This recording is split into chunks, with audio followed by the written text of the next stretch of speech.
গণভোটের ফল স্থগিত চেয়ে রিট, বিপক্ষে লড়বেন ব্যারিস্টার শিশির মনির। কেন এই গণভোটের ফল স্থগিত চাবেন কেন? দেশের সাধারণ মানুষ গণভোট দিয়ে হা জয়যুক্ত করেছে, এখন সেইটার ফলাফল স্থগিত কেন চাইবেন আপনারা?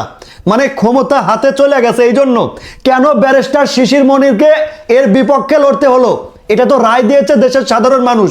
দেশের সাধারণ মানুষ গণভোটের পক্ষে হ্যাঁ জয়যুক্ত করেছে, এখন কেন ফলাফল স্থগিত থাকবে বা আবেদনই বা কেন করা হবে?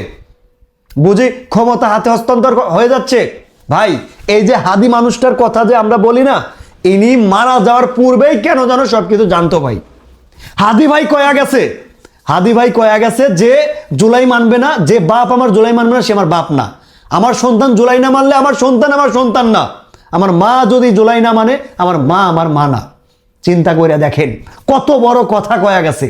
এখন যারা এই যে হ্যাঁ জয়যুক্তকে যারা রিড করতেছে না, যে মানে বাতিল চাচ্ছে, এটাও আগেই বলে গেছে হাদি ভাই, তারা চাইবে